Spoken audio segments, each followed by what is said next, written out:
Well, good evening, everyone. Another episode of the Golden Goal Fantasy Football Podcast. This particular episode, we're going to go over our Sky Fantasy Football teams, and as always, I'm joined by my good friend Sam. How you doing, mate? Yeah, very well, mate. What about yourself? Yeah, not too bad. Had not too bad a week in Sky, to be honest. I didn't lose rank, didn't gain any, but I didn't spend any transfers, and I know a few people did, so I'm quite content, to be honest. For once, I've had a Yeah, you decent have. week. Yeah, you have, mate. Just have a look at your team there. Yeah, decent. Let's flash it out quickly, then. Scored. I'm happy to talk through it. You scored nearly 30 points more than me. Yeah, and thank fuck Ronaldo turned up. I mean, I was really regretting picking him, to be honest. So I think you've got, well, I won't spoil it for everyone, but I'm pretty sure you've got Jota in his place. And obviously, the first game for Liverpool, Jota absolutely hauled. So I'm quite pleased that Ronaldo's finally scored a goal, and well, he got man of the match and shots as well. So he had a nice little haul yesterday against Brighton. But yeah, it was overdue, wasn't it? I think you watched the Southampton game and nearly scored, and you're thinking it's not going to be much longer before Ronaldo hauls. I didn't watch the game, but I heard by all accounts he actually had quite a few chances and could have potentially scored more goals. So probably count myself lucky that it was just down to the one goal. Although he got obviously shots bonus and man of the match. So like you said, it does end up being a little bit of a haul, to be honest. But yeah, I'm 836th, and I've been around that rank since before Overhaul. I've been, creeping around the 900s and 800s. But I'm quite pleased with that rank at the moment, purely because I didn't make a transfer in the week. So I'll just quickly rattle through my team for the people listening. So I've got Nick Pope in goal, Cancelo, Laporte, Trent, Webster and Walker. Just talk a little bit about those. I mean, Pope's been doing the business, really. He didn't keep a clean sheet at the weekend. Obviously, he was playing Liverpool, so you wouldn't expect him to, but he got saves bonus. He seems to be picking that up pretty much every game at the moment. Obviously, disappointing that Cancelo and Laporte didn't play, but I wasn't too unhappy about that because I know everyone else has got them, so it's not the end of the world. Trent, just another clean sheet. I think Van Dijk's probably winning the competition between the two of them so far. But for me, Trent has just got an absolute monster haul in him. Somewhere along this season, he will score a goal, get an assist, man of the match, and absolutely rake in the points. So, yeah, content with him. Adam Webster, in the first game that he played of this double game week, he did really well. Obviously, scored a goal, kept a clean sheet, absolutely hauled it. And then Man United, well, it wasn't really his fault. Dunk getting sent off in the goal. He only scored 2 points, but I'm very happy to keep Webster. And then Kyle Walker, very pleased with him. He didn't play the first game, and I was pretty upset about that, to be honest. But yeah, he came back with an assist in a clean sheet in this game. Yeah, very, very happy with that. Then I got a midfield of Rafinha, Bowen, and Gallagher. Bowen is probably my favourite player in fantasy football this season. He's just absolutely smashing it in, isn't he? Again, to the point where everyone owns him. Yeah, everyone's got him, so it doesn't make a difference either way. But yeah, before Overhaul, I had Antonio instead, and it was just I wouldn't say it was a mistake, right? Because it was a 50-50 call, but it just didn't go my way. And this time, I wasn't not going to pick Bowen. So yeah, very pleased with how he's done. And then Gallagher, he's not done much since Overhaul, but I'm very happy to keep him because he'll just keep ticking along. And then Rafinha is a player I'm a little bit worried about because I don't know if you saw the Bielsa, I think it was like a post-match press conference or something. He said that he took him off at half-time for tactical reasons, like not an injury. He just wasn't happy with how the team was set up with Rafinha in it. So he might be the next one on the chopping block, but for now I'll keep him in. And then Salah and Ronaldo up front. Unfortunate blank for Salah. He was my captain against Burnley, but yeah, didn't even get shots bonus in that game. And then we've already spoken about Ronaldo. Got 19 transfers left, which are slightly above average. Pretty content with that. We'll talk about it when we look at the fixtures, but I think Walker is going to be the next player to go for me. Just because I'm already a bit tired of him and just the risk of rotation. And I've basically got to decide who to pick from Wolves and Arsenal for their single game. So we can talk about that when we see the fixtures. But that's about it for Yeah, my mate, teams. absolutely. My side. Yeah, let's do it. Tell me when it's up on screen. Yeah, got it, mate. Yeah, so Nick Pope in goal. Yeah, and I think I've got identical back line to you, haven't I? Yeah, you do. Yeah, I think like I'm sort of weighing up what to do with the Man City assets. I think, like you said, I'll talk about that in a minute. I've got a couple of ideas I've been batting around. I think I'm going to leave Nick Pope, and I think I'm going to leave Nick Pope for captaincy v Leicester Yep. in a couple of weeks' time. Because, like you said, he's getting saves bonus nearly every game, and it's like so it's a base of 4 or 5 points for someone who costs 6.9 million. So I don't know if you remember, but I actually initially had the plan of Pope out after first game against like Watford game on the single night to De Gea, so I could have a bit more Man United cover. But then I just saw how well Pope had obviously played the next few games because I was going to leave Pope for one, maybe 2 games, and how poor United were. So I actually bailed on that move. I think I'm going to keep him for a while longer. Yeah, same back five as you. I have actually had the same midfield as you, but contrary to my word, having done the review on Friday night and then the question coming in about Coutinho, I went and made the move from Raf to Coutinho.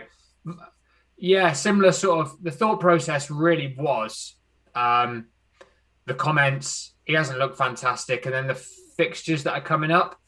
And because I had 21 transfers at the time, I thought, why not take a punt? Coutinho's got some nice games coming up. He's that talismanic sort of midfield maestro that is kind of priced at like, 8.4, but really should be sort of Bruno kind of, Bruno price really in terms of his You love quality and what Coutinho, he can don't you? do. I could tell.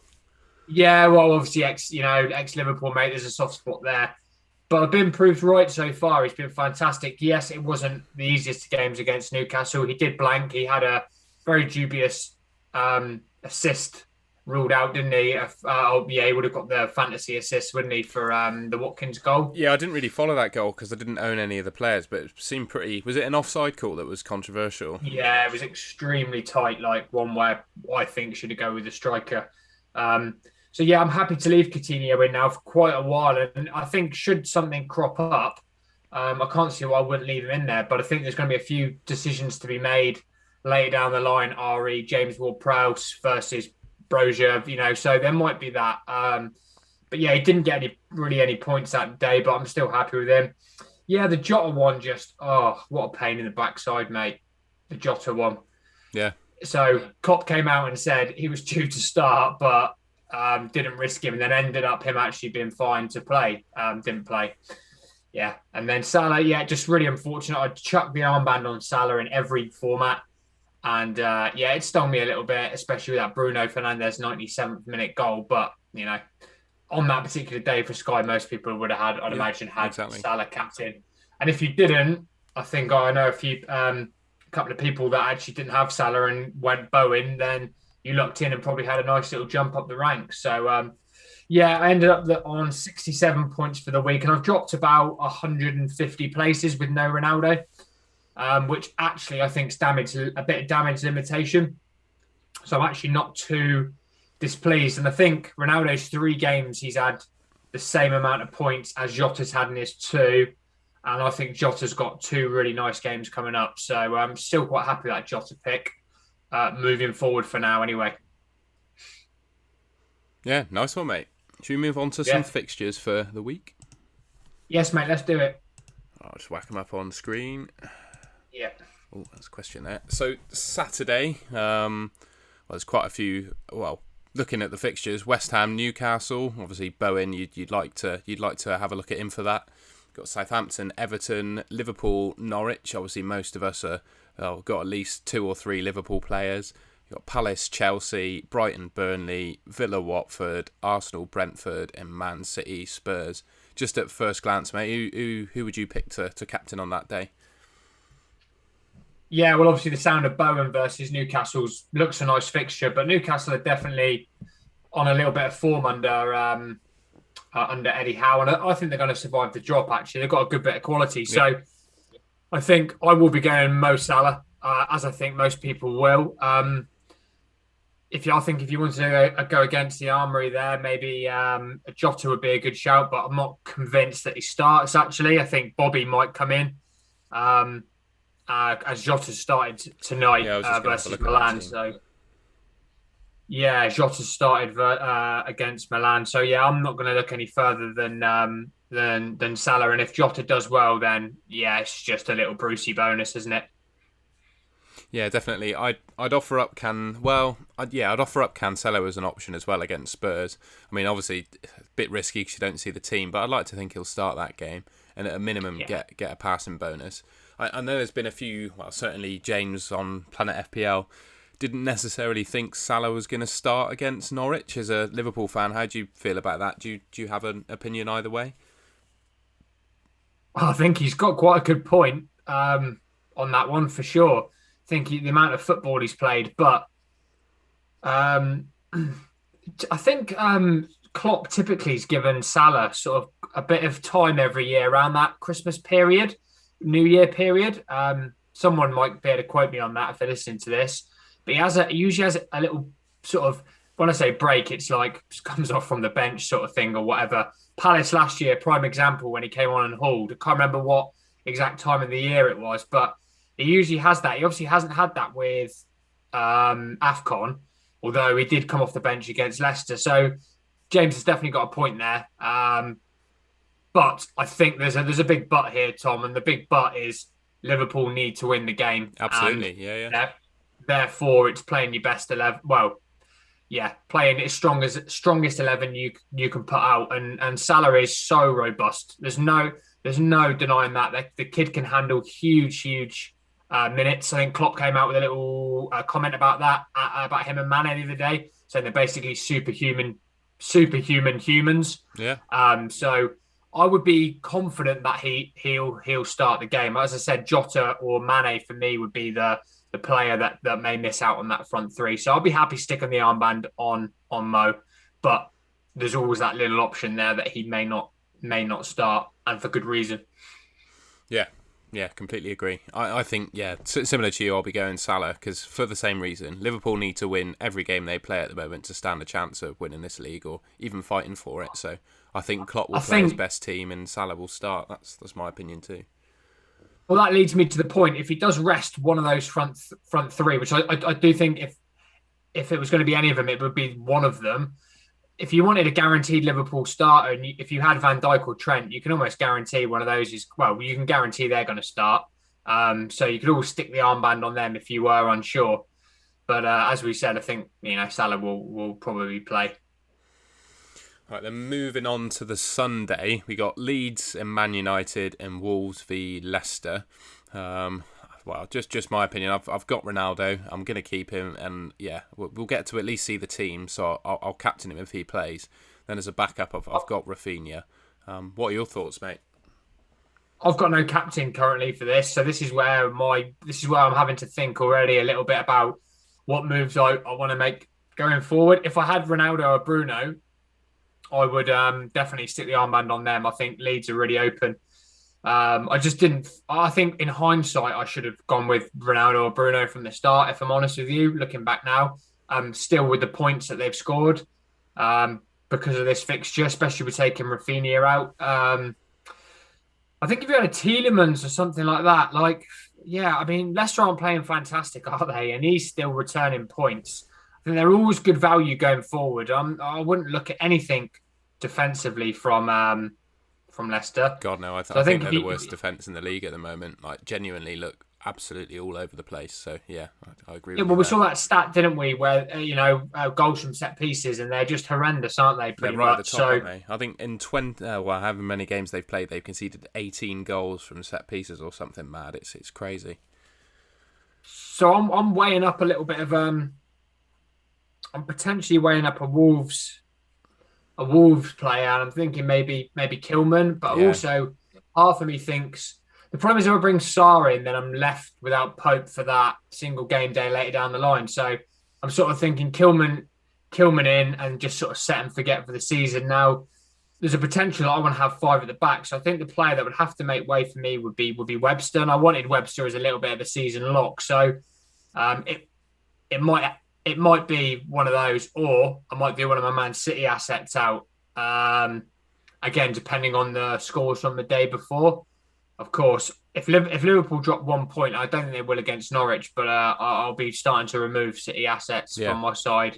And I think that rotation element with Pep's going to be in anyway. So yeah, so it's either I've got a few options there. It's bringing a Wolves player or bringing Tielemans, and then that covers me off a few game weeks time as well. There's the smallest temptation as well for James Maddison. I think more longevity. I think a Tielemans. So there's there's captaincy options that day, mate. As you've said, there's Bruno, there's Ronaldo, there's Raf, there's Sarr, there's Kilman, then there's Tielemans or Maddison. I think they're your kind of your good options, but Wolves obviously don't concede many goals, so you know, is Maddison going to haul versus Wolves? I very much doubt it. Yeah, I What's like the your Kilman thinking there, Tom? shout, especially for your team. I'd definitely go for Kilman because you can captain him against Arsenal on Thursday as well. And it kills two birds with one stone, doesn't it? I was just trying to think of what the analogy was, but yeah, I'd go Kilman personally. But as I said, I've got Ronaldo, and I think if you were to sum it all up, the best captain is probably a Man United attacker against that Leeds defence. So yeah, Ronaldo for me. Yeah, mate. I think if anyone listening's got Bruno or Ronaldo, stick the armband on them for sure. I think they're going to score goals. It's just how many, isn't it? Yeah, I'm not sure if Cavani's back yet. I think we'll have to wait and see for news, but I think it's almost 100% that Ronaldo plays that game, especially if Cavani's still not back fit. So, yeah, I think Ronaldo. Yeah, And then I do. On that Wednesday, we've got Watford and Palace. So I know a lot of us own Conor Gallagher, so potential. Burnley, Spurs, and then Liverpool, Leeds. I mean, for me, it's pretty simple. You get to see that Liverpool team as well. So for me, if Salah plays, he's my captain. Wouldn't look for anyone else really. No, yeah. What's going to happen there? You know, Liverpool at home, Leeds open, poor at the back, injury ridden. Yeah, I'll be a Liverpool asset again, depending on who starts out. I'll still have Salah. I'll have Jota still. So yeah, still have Trent. So I could go with either of those three. And then Thursday, we got our single game day. We got Arsenal against Wolves. Now, I don't own a player from either of these teams yet, so I've got freedom to choose. And yeah, for me, it's between Gabriel and Kilman. I could go Kilman and play it safe, but I want to get rid of Kyle Walker. He's the player that I think will be on the chopping block for this one. And I'm half tempted to go for Gabriel, because I think if you look at it on paper, he's probably the player, well, bar Ramsdale maybe. Gabriel's probably the player that you would pick as the best captain on the day. So I think I might take my chance to be I think it'd be a differential as well. The best captain on the day is a differential. I think that's too good an opportunity to turn down. So I think I'll be going for Gabriel. And I haven't got the screenshot of the following week's fixtures, but the next game is a single game day involving Southampton and Norwich. So yeah. I think I only have to keep Gabriel for one game. I could just chain him off to a Southampton player if I wanted to as well. So I think I think I'll go Gabriel. I'm actually thinking about bringing Gabriel in as well, regardless, and then leaving him for the end of the season, because their fixture run is insane to the end of the season. Really, really good. I wouldn't be adverse to bringing in Gabriel now for that, leaving Gabriel and then moving Pope to Ramsdale at some point and actually finishing the season with double Arsenal. I never thought I'd say that, but I really wouldn't be.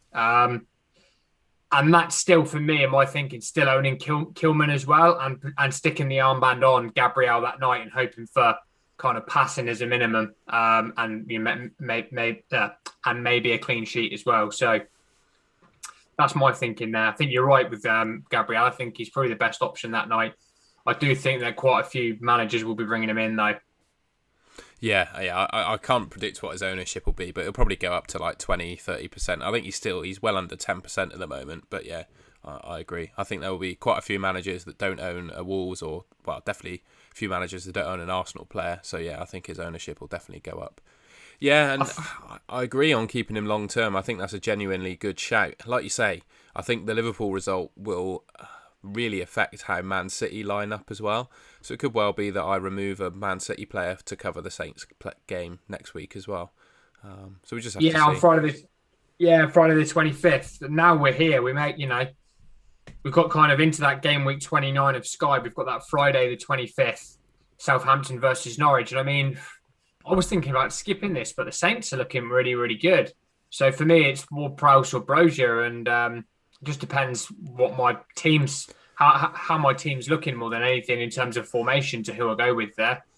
Yeah, I've got exactly the same. I haven't got it on the screen, but there's only one game. It doesn't matter. Yeah, Ward Price, Broja, no idea at the moment. I don't think there's much to split them. I think James Ward Price will definitely be the highest owned, but I genuinely don't think there'll be much in it. I think there'll probably be 5 or 10% between them in terms of ownership as well, just because Broja is such good value. Yeah, he's a set and forget mate to the end of the season, isn't he? That's the way I'm looking at it. Yeah, Bringing definitely. him in and just leaving him. I'm not sure you can call James Ward-Prowse a set and forget this season. I don't know. I'd have him in my team and not feel totally comfortable keeping him until the end of the season. But with Broja, the value he is, you'd just be happy to hold him, wouldn't you? As long as he keeps playing, of course.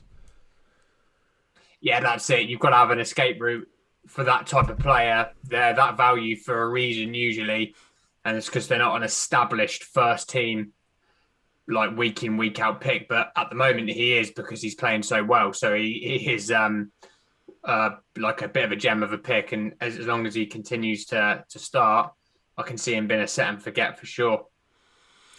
Yeah, the problem is if I go for him, I'll probably have like 10 million in the bank or something, I think, because I'm going to have so many cheap players but they're ranking in the points, aren't they? So spending the money doesn't really matter if you've got players that score the points. So yeah. No, exactly, mate. Totally. Anything else you want to say on those fixtures, mate? We can move on to the questions if we're done. Yeah, well, there's no point covering much further, is there, at the moment, until we get this game week out of the way. Obviously, there's a West Ham Wolves and a Burnley Leicester single coming up in that same game week, so game week 29. But if you've got Wolves, well, everyone's going to have Bowen for that night, aren't they? And then that Leicester Burnley ones, yeah, that's an interesting one because part of me does sort of want Tielemans to the end of the season. Again, I'm sort of thinking he's returning already anyway in some format, especially with Vardy off the pitch. He's on penalties and good for tackles and good for like one of those players where it doesn't really matter how many goals they're conceding because he doesn't get affected by that on the points. And they're not so bad going forward. So yeah, there's a couple of decisions to be made there, but could also go with Pope. Pope v Leicester for that night and maybe get saves bonus. And yeah, I don't think there'll be a clean sheet there for Burnley, but yeah, there's options there. All right, let's move on to some questions. We had quite a few. Thank you to everyone that sent in your questions. Really, really appreciate it. So our good mate, start off with Steve Wright. He says, all right, lads, obviously Cancelo is a keep. But Diaz, Laporte, are they too much of a rotation risk with the Champions League? And is it safer going elsewhere? Do you want to take that one, mate, on Diaz and Laporte? Yeah, I don't think Diaz is. I think he likes to pretty much keep Diaz as his central main centre back, doesn't he, Pep? I think he's the price that he is because he's the most nailed centre back, isn't he?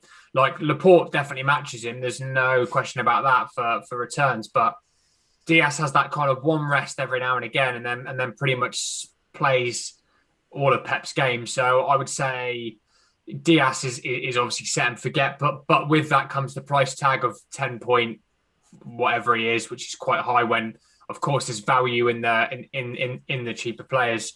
Laporte will most probably be on the chopping block for me at some point, like we've just talked about. But if you've got the money and the availability to keep hold of Diaz and Cancelo, I'd definitely consider it. I think you're gonna both players start on 5, don't they, and then go from there. Have you got any thoughts on that, Tom? I share exactly what you said. Really, I think Diaz is the more nailed out of the two. Yeah, I'm surprised Diaz, to be honest, was so low owned as well. He doesn't even appear in the top players in the top 1K. I think he's 10. I can't confirm his ownership. I'll just have a look a second. Is he 10.6? Is that his price? Yeah, he's in the 10 millions for price. I see his ownership a second. He's the second highest point scoring defender as well, Tom. Yeah, he's 10.6 million and he's 5% owned in the top 1K. Only 50 players in the top 1K have got him, so. Yeah, interesting one. I wanted to crowbar him in, but it was just price. Yeah, just I knew what happened in the last game would happen, and that Diaz, the player that you really want, I would have chosen. If him and Laporte were the same price, I would have gone Diaz, no question.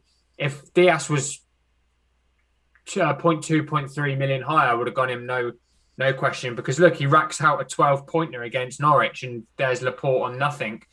I just think that most people saw loads of value in Laporte for nearly or over £1 million cheaper, or whatever Laporte is, and went with Laporte as the alternative option. But knowing that he's a rotation risk, so yeah, if you can afford to keep Diaz and Cancelo, keep him for now anyway. Nice one. Yeah, I agree with everything you said. Question from Gordon Bell. So I can't confess to have watched much of the Club World Cup, but he's asking, did any of the Chelsea assets catch your eye at the Club World Cup? He said he had Rudiger penciled in for a move, but who else should we be watching? So I can't really base it off the Club World Cup because I didn't watch a great deal of it, but I think the only other option, well, you got the likes of Reece James as well, but I think Thiago Silva really caught my eye even before the Club World Cup, and I'm pretty sure he played, well, both the games that Chelsea had as well, and he just seems, in the middle of that back three, he just makes so many passes, and you just think he's absolutely nailed to get passing tiers every game. So yeah, Rudiger and Thiago Silva, and yeah, an outside chance of Reece James. But I don't know. I've almost gone off Reece James. I think it's Rudiger or Silva for me. What about yourself, mate? Mate, you've summed up my exact thoughts. I'm just looking at Thiago Silva here. Doesn't miss many games. He's been a real staple in that side for Chelsea. The one thing to keep in mind is, again, like any of these teams, Liverpool, Chelsea, City is the Champions League. That's the only thing, but yeah, he's on my radar for exact reasons you've said, and he's also a goal threat, isn't he? His last game against Tottenham, he hauled 16 points, goal, clean sheet. Obviously, passes tier 2, and so he's a great option, and he's 8.6 million quid. You can have him and Rudiger and not mess up your team. But the only thing we're going to struggle with here is like having 5 defenders, like. I would want more defenders. When everyone's fit, I'd have 7 or 8 back there, the way that they're scoring at the moment. So it's choosing who your defenders are. And there's going to be some definite slight template moves, I think, Tom, because of the amount of good defenders that are going to be on option from game week 32 or 33 in Sky or whatever is in the next couple of weeks. So, yeah, no one else for me, really, from Chelsea. I agree with you, Reece James. He's got an absolute haul in him, but doesn't always start. Doesn't always get passing or any kind of bonus either, does he? You're not entirely reliant on attacking returns because he does knock up the odd passing bonus. But yeah. You're really relying on attacking returns, aren't you, from him? Yeah, just looking at his returns, like he has had passing there a few times, but yeah, like you said, you sort of it's that like Newcastle 29-pointer that he had earlier in the season. That's a mega haul, isn't it? That's why you have him there, because Chelsea are good for clean sheets. He's okay for bonus, but much like Trent, like you said earlier, he's got a mega haul in him, hasn't he? Yeah, definitely. And the only thing I would say for Chelsea, though, they didn't exactly play world-class opposition in that Club World Cup, did they? I just don't think they were that good defensively before they went away. I'd still pick their players just because of the passing bonus, and they are still like one of the best defences in the league. But I don't think they lit the world up with how good they were defensively over the last sort of few weeks in the Prem anyway.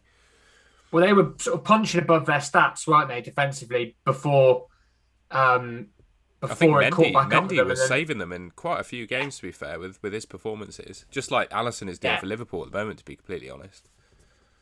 He is, but there's been a lot of offsides in that the game, the play continues to go on for 5 to 10 seconds and appear that Alisson is making more saves than he actually is. But you are right, mate.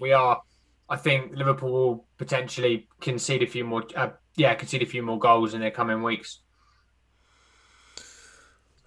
Right, Bushy. So he asked us, we've already spoken about this, but we can go into it in a bit more detail. He's saying, is Salah captaincy versus Norwich a risk purely because we won't see the lineup and he might get benched? And he suggested Bowen as an option to play it safe against Newcastle. What do you think about that? Oh, I think that was the sort of recommendation, wasn't it? If you want to go with an absolute nailed player, then if Bowen's on the team sheet, has he actually missed? When was the last time he actually didn't return? So 11-pointer against Leicester, 10-pointer against Watford. He didn't return against United, but then he returns against Leeds, Norwich, 2 goals, tackles against Palace, Watford, 3 assists. He's had 1 blank since Christmas, yeah. Yeah, so going off, off his form, he's a really good pick.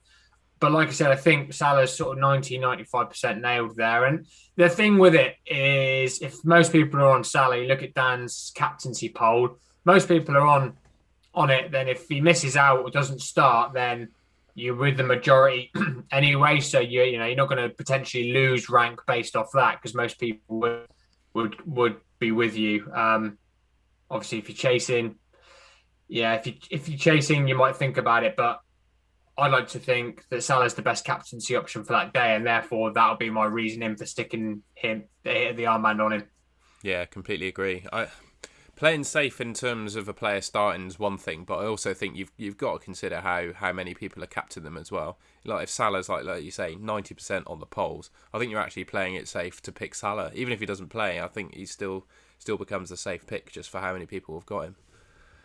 Yeah, and we know what he can do off the bench. So like if I saw him benched and I had him as captain, I wouldn't be worried, because he was so unlucky not to get a double-digit haul against Leicester in that 25-30 minute cameo.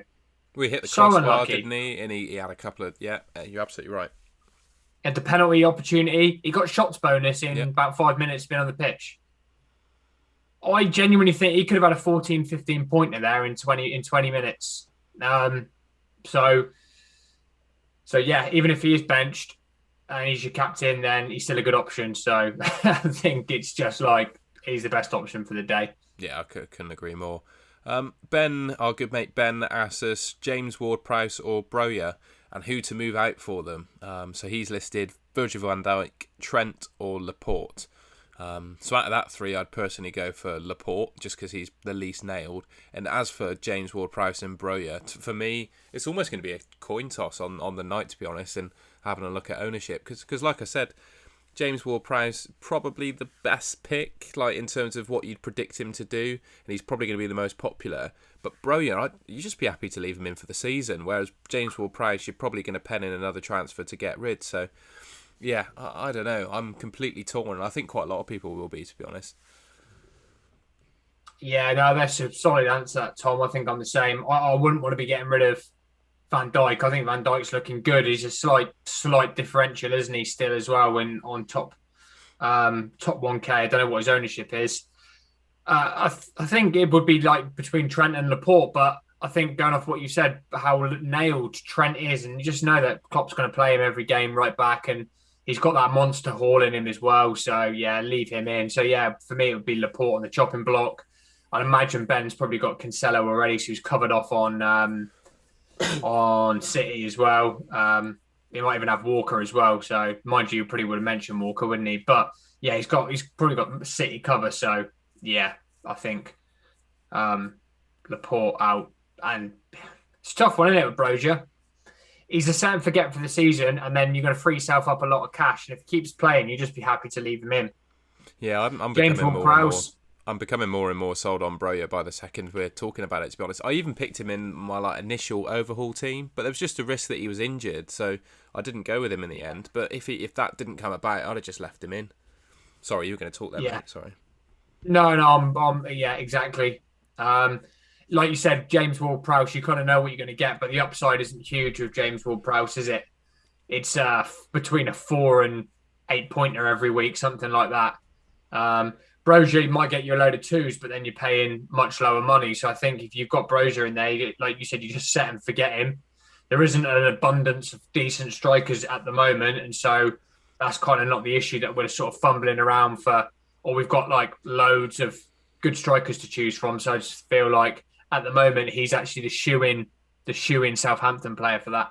Yeah, agree. And I was just thinking in my head then while you were talking, I was just thinking of what my ideal Sky Fantasy Football 11 players would be at the moment. I won't get into all of them, but I think your front two, the best front two in the game at the moment is Salah and Broja, and that's it, and play a 5-3-2. So I think if you bring in Broja, you get yourself towards what could be the ideal Sky team as well. So just another point for him, really.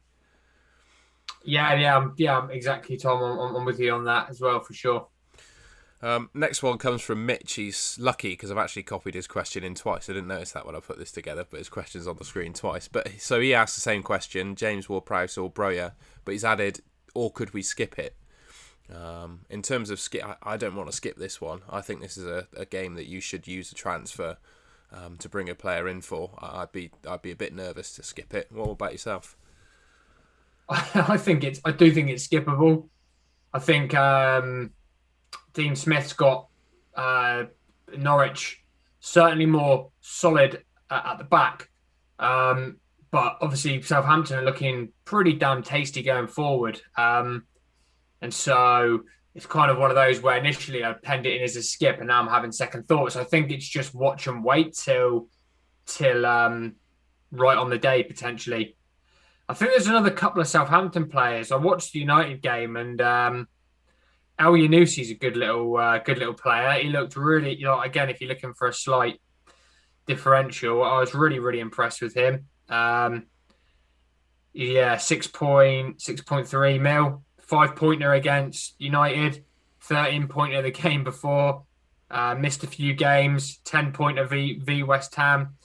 Yeah, so I think there's a couple of options as well. But yeah, in terms of skip, I just think it's wait right until maybe not the day, but day before or Southampton's last game, and then go from there. I think if they're still looking like the Southampton that are playing right now, then yeah, it's not skip. But I don't think it's going to be 3-4-0, Tom. I really don't. No, fair enough. And yeah, the only reason I was saying I definitely wouldn't skip it is because I want to bring in Broja, and that's the opportunity to do it. So yeah. So would you? Sorry, mate. Yeah, I was going to say you're not too worried about. So you wouldn't be fussed then if you brought him in and it's a 4-pointer, 2 points and then captaincy, because you want him for the run then to the end of the season. I think he's, like I was trying to say, I think he's a great pick long term. And like I said, I think the ideal front two, I think you might have to pick we might have to pick a Spurs player in the next few weeks, won't we? But you can get rid of them in the future. But I think the best front two in Sky at the moment is Salah and Broja. Yeah. So Josinho asks us similar question to Steve. Yeah, he says Pep Roulette, with their obvious intention of going deep into the Champions League, is keeping hold of Laporte when we've already got Cancelo worth it? Yeah, I think we've already answered that. But anything else you wanted to add on that, Sam? I can see just from these questions where everyone's mindset's going, and I think the obvious switch is either Laporte out sooner rather than later to cover off a captaincy. Or if you've got the captaincies covered, then it's going to be Laporte out, isn't it, for a Chelsea defender later on down the line for their really nice run or coming up. So, yeah, that's the way I see that for sure. Yeah, I can't add any more to that. That's, absolutely fine. And then Matt SkyFF asks us, shall we take those Webster points and run? Move him on to Kilman on Sunday. Without seeing your team...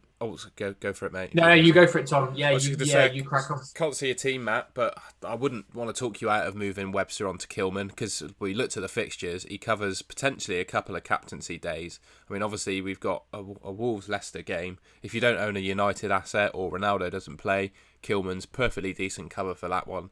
And you can set him as a captain against Arsenal as well. So I wouldn't want to talk someone out of that move. I'm not making it personally because I think I've got bigger fires to fight in my team. I want to get rid of Walker, but yeah, wouldn't want to talk you out of that move, mate. I think if you can, I think if you've got the ability to be able to keep hold of Webster, I would definitely keep him. If, of course, like you said, with captaincies and how you want your team structure, blah blah blah, £7 million. He would have been on for passes tier 2 last night had Dunk not got sent off. He was on 50. He was on 51 or 52 passes, whatever time Dunk got sent off. He'd have been on tier 2 within 10 or 15 minutes. That he consequently just scraped tier 1. So I think he's a 5-point starter man, which puts him in line with the City defender. The only difference is they're obviously not quite as high on the passes and not quite as good on the clean sheets. But Brighton are still fairly solid at the back, and you'd expect a few more cleans. So as long as he stays fit, I would like to keep hold of him. Tom, you've just, what you've just said is bang on. Like, I might have to move Webster out purely because of captaincy, which makes me a little bit sad because I'd like to keep him, but I need to optimize that back five as best as, back five is, which is what I'm planning on as best as I can. So, yeah, I mean, Webster to Kilman to cover captaincies and stuff and to keep the money cheap, Matt, definitely. But yeah, if you don't have to get rid of him, I think he's locked for a season. Hopefully that answers all your questions nicely. And yeah, thanks as always for asking questions to us. Really appreciate it. Gives us some extra stuff to talk about at the end of the podcast. I think that's it for what we wanted to cover, mate. Gone through our teams, bit of them the fixtures, answered people's questions. Anything else you wanted to add? No, let's hope for a good game week. Lovely job. All right. Thanks everyone for watching. Bye bye. Cheers, guys.